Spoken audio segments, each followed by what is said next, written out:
My name is Camille Dalton. I'm 35 years old, and I didn't realize my relationship had already turned into a negotiation for my obedience until my boyfriend looked me in the eye after dinner and said, like he was announcing the weather, "Quit your job and be a real woman, or I'm done." He didn't yell. He didn't slam his fist. He didn't even look angry. That was the part that chilled me, the calm.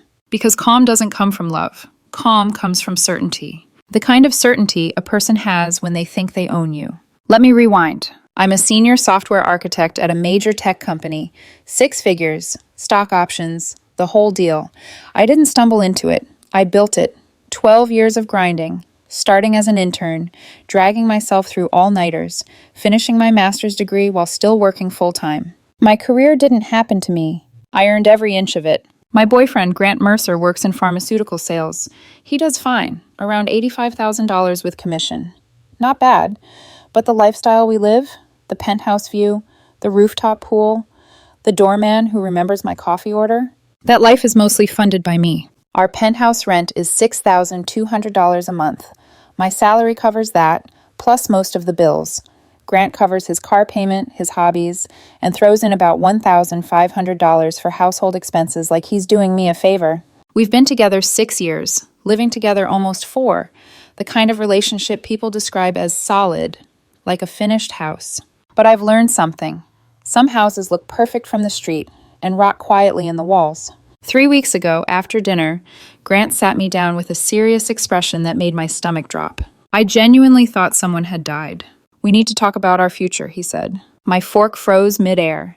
I stared at him, waiting for the punchline that didn't come. "Okay," I said carefully. "What about it?" He took a breath like he'd rehearsed this in the mirror. "I've been thinking about what I want our life to look like," he said, "and I want a traditional family." I blinked. "Traditional how?" He didn't flinch. "I want you to quit your job." The way he said it, like he was asking me to pass the salt, made my brain stall out. I actually laughed. Not because it was funny, because my mind refused to accept that the man I'd built a life with could be that audacious. He didn't smile. "I'm serious, Camille." And in that moment, the air in the room changed, like the temperature dropped by 10 degrees and the light got harsher.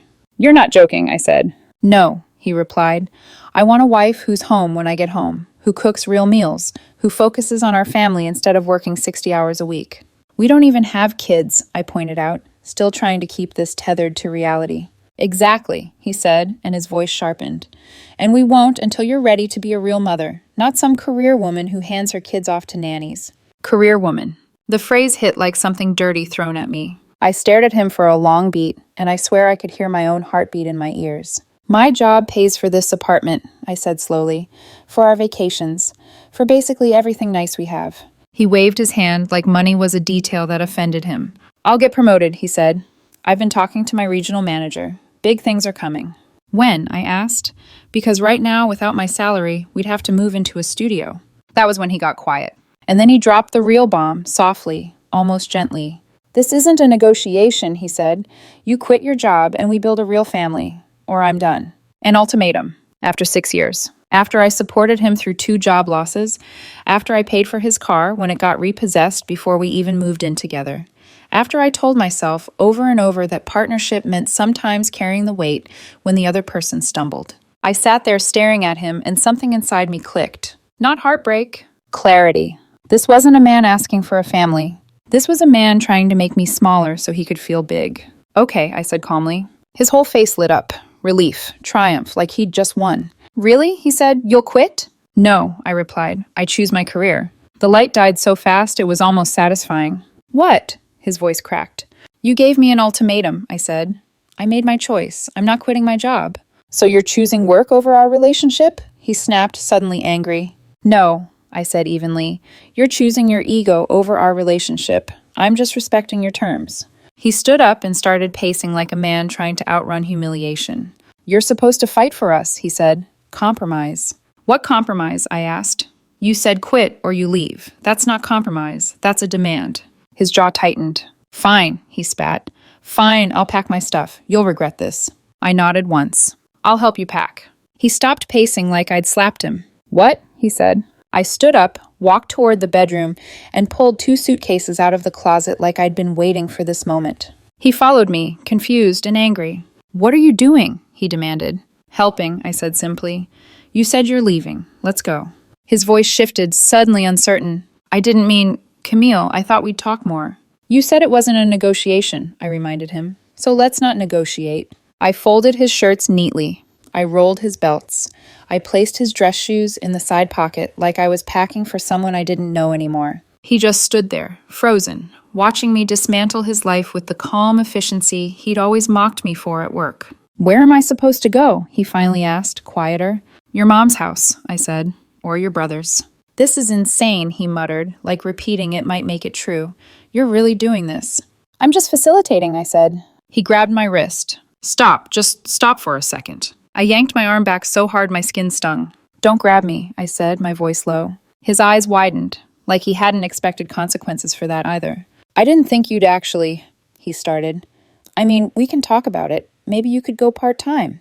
You said quit, I replied, not part-time. And then I said the sentence that ended everything for good. After this conversation, I don't think I want to be with someone who sees my career as the enemy. That landed. I saw it register in his eyes, the moment he realized he'd overplayed his hand. He left that night with 2 suitcases and a look on his face like he'd just watched a door close that he didn't believe could lock. He went to his mother's house. I changed the entry code to the building before my head even hit the pillow. Because here's another detail he never respected until it mattered. The lease is in my name, my credit, my paperwork, my signature. I slept like a baby. And when I woke up, 17 missed calls. A string of texts that swung from, let's talk to your being ridiculous to you'll come crawling back. Spoiler, I did not come crawling back. But I did realize something as I stared at his messages, something cold and sharp. Grant didn't just want me home. He wanted me trapped. And if he was this angry after losing one night of control, what was he going to do once he realized he was losing the whole life my paycheck built? The first thing I noticed after Grant left wasn't the silence. It was how quickly the apartment started to feel lighter. Like the air had been compressed for years, and I'd only just realized I'd been breathing shallow the entire time. No sports commentary blaring from the living room. No passive-aggressive sighs when I opened my laptop after dinner. No little digs about how I loved work more than people. Just quiet. And the quiet should have been peaceful. But by the second morning, my phone made it clear Grant wasn't done. He was just changing tactics. Tactic 1, the mother. Day 2 after he left, I got a call from his mom. Darlene Mercer. We had never been close. Cordial is the polite word. The honest word is I survived her. She was the kind of woman who treated her son like a prince and every woman he dated like a temporary employee. She didn't say hello. She didn't say good morning. She went straight for my throat. What is wrong with you? She demanded, like I'd committed a crime and she was the judge. I sat at my kitchen island with my coffee still steaming and answered in the calmest voice I could manage. Good morning to you too, Darlene. My son is devastated, she snapped. All he wanted was a real family, a real woman, and you threw him out like garbage. I didn't correct her on the threw him out part yet. I just let her talk. He gave me an ultimatum to quit my job, I said. I declined. He chose to leave. Her laugh was sharp and bitter. He chose to leave because you made him. You forced him into that corner. Darlene, I said, and I could hear my own voice hardening. He sat at my table, in my home, and told me my career was the problem. He said it wasn't a negotiation. And what kind of woman chooses work over her man, she hissed. The question should have stung. But something about the way she said woman, like it was a label I hadn't earned, made my spine straighten. The kind who paid off her boyfriend's debt and supported him through 2 layoffs, I said evenly. Apparently. There was a pause. Not because she was reflecting, because she was rebooting her rage into a new form. You always were cold, she spat. Always so calculating. Grant deserves better. Okay, I said simply. And she hung up. Just like that. No goodbye. No closure. Just an abrupt click, like she'd slammed a door. I stared at my phone for a full 10 seconds and realized something that made my stomach turn. Grant didn't just come from entitlement. He was raised in it. And now they were going to act like my life was a family property dispute. Tactic 2, the inventory list. By day 3, Grant's texts shifted away from emotional manipulation and into something even uglier, pure entitlement. Not, I'm sorry. Not, can we talk? Just demands, like he was ordering supplies from a warehouse. I need my gaming setup. When can I get my weights? The espresso machine is mine. I stared at that last one and actually blinked. The espresso machine was a gift I bought him for his birthday. A fancy one, because he'd been obsessed with barista videos for 2 straight months. He'd stood in this very kitchen, sipping cappuccino like a man living in a commercial. Mine, I could practically hear his voice saying it. Not ours, not yours, mine. Like everything had always been his in his head. My money, my apartment, my stability. I didn't take the bait emotionally. I kept it short. You can arrange a time to pick up your belongings. I will be present. His response came back fast. Why do you have to be there? I don't want drama. Of course he didn't want drama. Drama requires witnesses. Drama requires accountability. And I had no intention of letting him wander through my home unsupervised now that I'd seen what he was capable of saying out loud. Because I don't trust you to only take what's yours, I typed. There was a long pause. Then, wow, so you think I'm a thief now? I almost laughed. Not because it was funny, because it was predictable. A man accuses you of being unreasonable for protecting yourself, then acts wounded when you do. I think you're angry and embarrassed, I typed back. And angry, embarrassed people make bad choices. He didn't respond, but I could feel the resentment building like pressure behind a dam. Tactic 3, the rights conversation. Day 5 was the first time reality started to hit him, and it came out sideways. He texted, I looked at apartments. How are you affording that place alone? I stared at the message and felt something in my chest tighten. Not sadness, not love, not longing, just disbelief. This man had lived in that penthouse for years, and still somehow didn't understand the math of it. I make good money, I replied. Remember? Then he sent, the lease is up in 4 months. I want to renew it in both our names this time. I smiled without humor, because there it was, the real reason behind all of this. The ultimatum hadn't been about traditional values. It had been about control, about tightening the knot, about making sure the penthouse and everything in it was tied to him legally, so if I ever tried to leave, I'd pay for it. That's not happening, I typed. He replied instantly, we're still together. I have rights. There it was again. Rights. Not love. Not apology. Not regret. Just rights. I didn't text back. I called my lawyer. Yes, a lawyer. Immediately. Because I'm not stupid. And because I've spent my entire career learning one brutal truth. If someone tries to corner you into a bad deal, it's because they believe you'll panic and sign. My lawyer confirmed what I already suspected. The lease was solely in my name. Grant wasn't even listed as an occupant. He couldn't force his way back in. He couldn't force himself onto a renewal. And if we were heading toward separation, his claims to the apartment were basically emotional. Loud, messy, but legally thin. I hung up feeling grounded.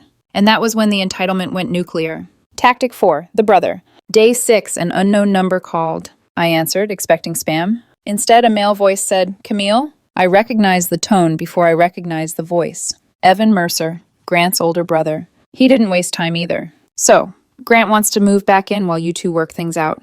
My eyebrows shot up. We're not working things out, I said. I'm done. There was silence, and then Evan exhaled like he'd expected that answer. Yeah, he said you'd probably say that, Evan admitted.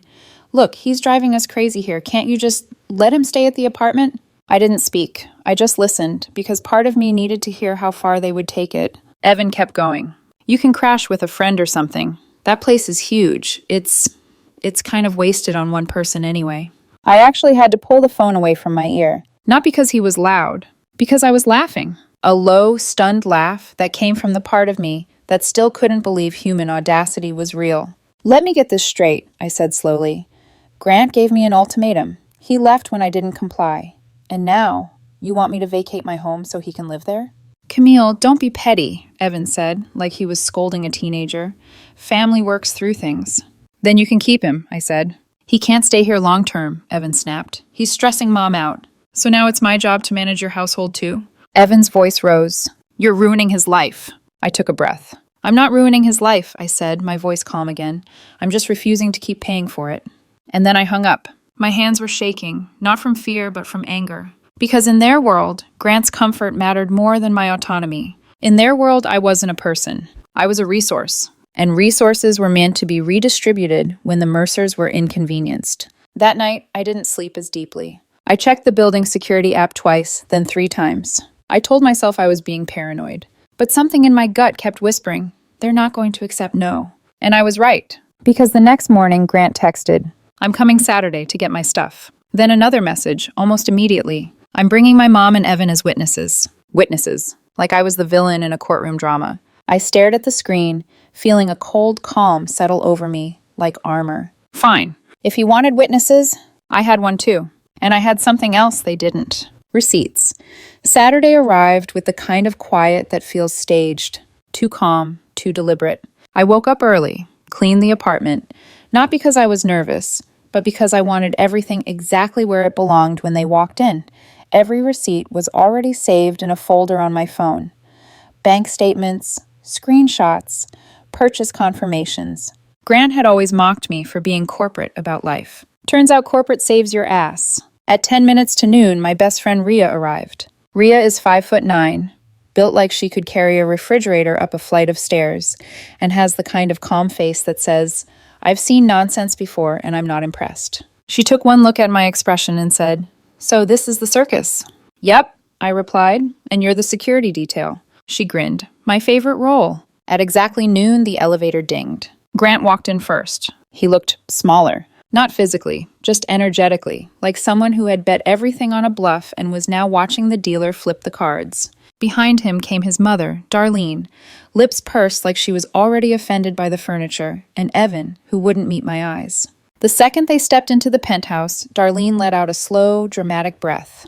"This place is gorgeous," she said loudly. "No wonder she won't leave." I didn't respond. Evan looked around, shaking his head. "Bro," he said to Grant, not quietly, "you really gave this up?" Grant said nothing. He just stared at the floor like it might swallow him whole. "Let's get this done," I said. "You can take what's yours." Grant nodded stiffly and headed toward the living room. He started with his gaming setup: monitor, console, controller stand.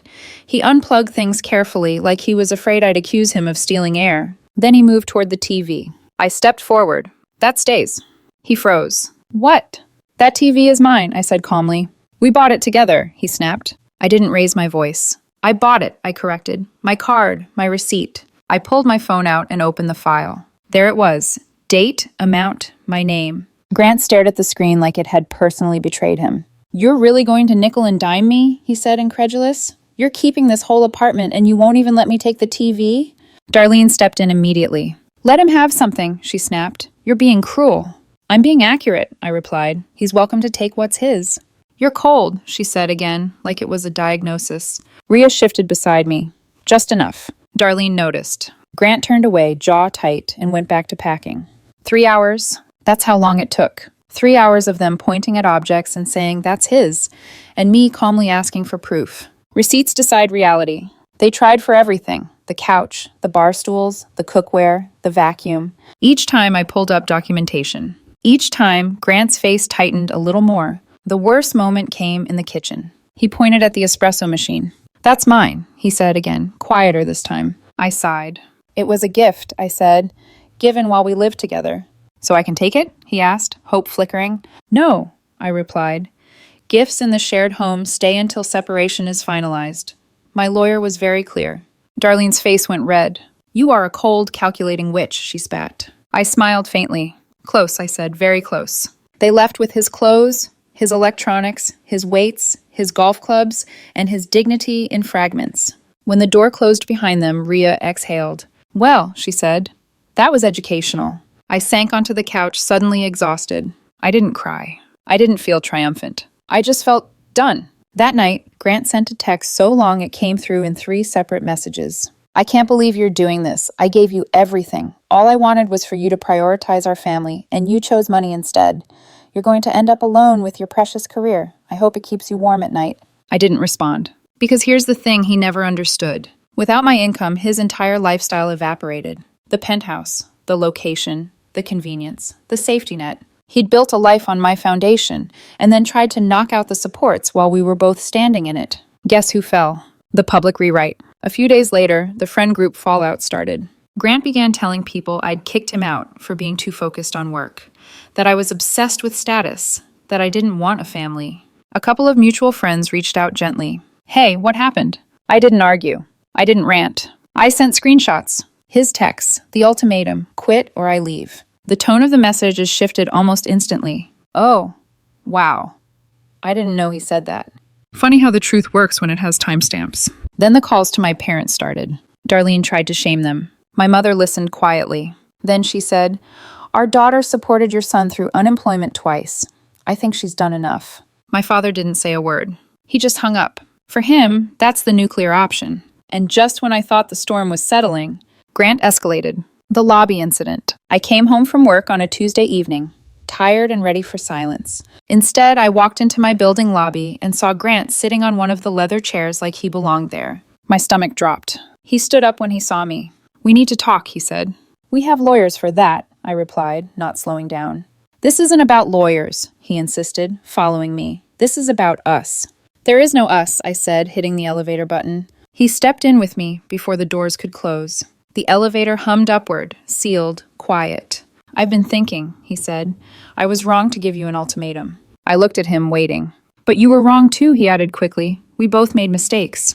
"What was my mistake?" I asked. "You didn't fight for us," he said. "You just let me go." I met his eyes then. "You told me to let you go if I didn't quit my job." He hesitated. "I didn't think you'd actually do it." And there it was. The truth. He'd been bluffing. He'd expected panic, begging, negotiation, a slow erosion of my boundaries until I was exactly where he wanted me, dependent, smaller, easier to manage. "That's not my problem," I said. "You played a game and lost." "This wasn't a game," he snapped. "It was always a game," I replied, "one where you tried to control the board by controlling me." His face flushed. "This isn't about money." "It's always been about money," I said quietly. "You wanted me dependent. That's not partnership, that's a power play." The elevator dinged. My floor. I stepped out. "Talk to my lawyer," I said. He shoved his hand into the door to stop it from closing. "You can't just throw away 6 years." I looked at him one last time. "You threw it away when you made me choose between you and myself." The doors closed. That night, I called building security. Grant was officially blocked, and I knew, deep in my bones, that the next move wouldn't be emotional. It would be legal. If Grant had stopped at humiliation, I might have almost respected the restraint. But humiliation was never the goal. Control was. And when emotional pressure failed, he did what insecure men always do when they realize they're losing leverage. He tried to make it financial. It started with an email from his lawyer. Not a conversation, not a warning. An invoice-shaped threat, wrapped in legal language. I was sitting at my desk at work when it came through. I remember because I reread the subject line 3 times before it registered. Request for spousal support consideration. I actually laughed. Out loud. Enough that the engineer in the next cubicle peeked over like I'd lost my mind. I forwarded it to my lawyer immediately. Then I read it carefully. Grant was requesting $2,500 a month for 3 years. The justification? He had sacrificed career opportunities to support our relationship. According to the letter, he'd limited his growth by moving cities for my job 5 years earlier, and therefore, I owed him compensation for his lost potential. My lawyer called me less than 10 minutes later. "Please tell me he didn't actually send this," she said. "Oh, he did," I replied, with confidence. She sighed. "I've seen a lot," she said, "but this is bold." Let's talk about reality for a second. Grant didn't sacrifice his career. He moved while he was between jobs. He landed a better-paying role in the new city. His income went up, not down. But now that I wasn't subsidizing his lifestyle, he wanted retroactive reimbursement. For what? For not being able to control me? My lawyer broke it down cleanly. Short-term relationship, no kids, fully employed partner. He initiated the separation. In our state, long-term financial support in situations like this is rare and minimal. Still, the audacity stung. Not because I was afraid, but because it revealed how Grant saw me. Not as a partner, as an income stream. While the lawyers went back and forth, the personal attacks ramped up again. Darlene resumed calling my parents, this time with a new angle. She told my mother I was humiliating her son publicly, that I was punishing him for wanting a family, that no man would put up with a woman like me. Woman. My mom listened, then said, "Our daughter put up with your son's unemployment twice. I think she's done enough putting up." And hung up. Grant tried the friend group again. Quiet messages, casual lies, carefully edited versions of the truth. But now, people were asking questions. And Grant had no receipts. I did. Then came the twist I didn't expect. The counteroffer. My lawyer recommended something strategic, not generous. Strategic. Offer a short-term, reduced support package to close the case quickly and cut off future claims. I hated it. The idea of paying him anything made my stomach knot. But my lawyer framed it in a way that changed everything. "You're not paying him," she said. "You're buying your freedom at a discount. 6 months, $800 a month." That was it. A fraction of what he demanded. A drop compared to what he'd lived off while we were together. Grant fought it. Of course he did. Dragged negotiations out, threatened court, postured like a man with cards he didn't actually hold. But when the judge reviewed his income history, especially the part where he earned more after the move, the sacrificed career argument collapsed. Hard. He didn't get 3 years. He didn't get validation. He got 6 months. And even that looked like charity under legal lighting. Property division followed the same pattern. Receipts ruled. Logic won, except for one thing. The espresso machine. Grant refused to let it go. Emails, messages, last-minute bargaining. Finally, my lawyer leaned back in her chair and said, "Let him have it. It's not worth the billable hours." I stared at her. "You sure?" She smiled. "Absolutely. Let him take his symbol." So I did. Enjoy it, Grant. Bought with my money. I hope every cup tastes like audacity. By the time the paperwork was finalized, I felt wrung out, but steady. Not broken. Not regretful. Just done.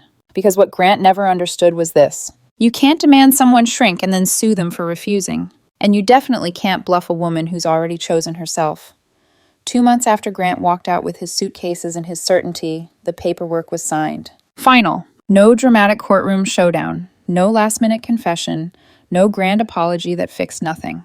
Just ink on paper and the quiet thud of a chapter closing. Here's how it shook out. The financial aftermath. Grant got what the law required, and not a penny more. 6 months, $800 a month. A total of $4,800 to permanently close the door on a 6-year relationship. I won't pretend it didn't sting. Writing those checks felt like paying a toll for someone else's insecurity. But perspective matters. $4,800 to buy my freedom, to never have to justify my ambition again, to never sit across from a man who wanted me smaller so he could feel taller. I've spent more than that fixing bugs I didn't even cause. I can live with that price.